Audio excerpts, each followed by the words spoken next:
Voici le bœuf baptisé Shisato. Sa mère est belge, de race blanc-bleu, et son père est japonais, de race Wagyu.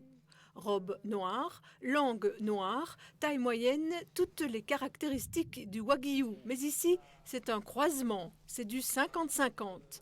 Un croisement par insémination, le Japon n'autorisant pas l'importation de l'animal vivant. Donc j'ai pratiqué moi-même une insémination artificielle sur une génisse blanc-bleu ou une vache blanc-bleu pour avoir ce croisement-là. Cela fait 3 ans que Sébastien s'applique à ses expériences de croisement.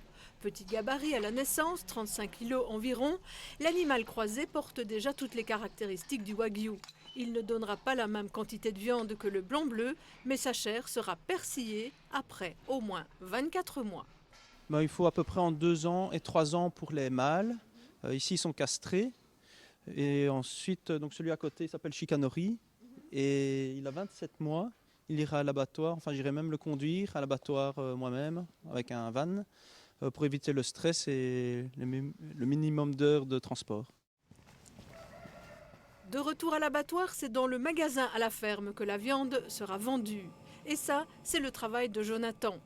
Qu'elle soit en filet, en rôti, en entrecôte ou encore en viande hachée, la viande de ces croisements blanc-bleu Wagyu est persillée, ce qui signifie que la graisse se trouve dans le tissu musculaire de la viande. Et c'est cela qui lui confère une tendreté et un goût particulièrement raffiné. Donc vous avez ici 2 morceaux, un qui est issu de blanc-bleu pure race, qui est celui-ci, et puis le deuxième qui est issu du croisement blanc-bleu Wagyu. Le morceau ici de droite est beaucoup plus persillé que le morceau de gauche, et ça c'est le but recherché. Ça donne une viande qui sera plus goûtue, qui sera également un peu plus grasse aussi, mais c'est ce qui est recherché par le consommateur. Ici, les croisements devraient atteindre le 100% après 7 générations. On en est déjà à la 2e. L'animal produit moins de viande que le blanc-bleu et comme il est abattu plus tard, cela explique un peu la différence de prix. Pour les meilleurs morceaux, on est dans une trentaine d'euros pour le filet pur en croisement blanc-bleu Wagyu et on est plus sur des vingtaines d'euros pour un blanc-bleu pur. Dans son étable, Sébastien s'essaye à d'autres croisements dans les mêmes conditions que ce cheptel blanc-bleu d'environ 200 bovins.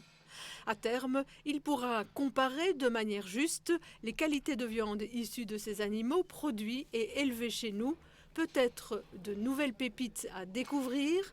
Quant à Shikanori, son sort sera réglé le 6 février prochain, peut-être déjà sur les tables de Saint-Valentin.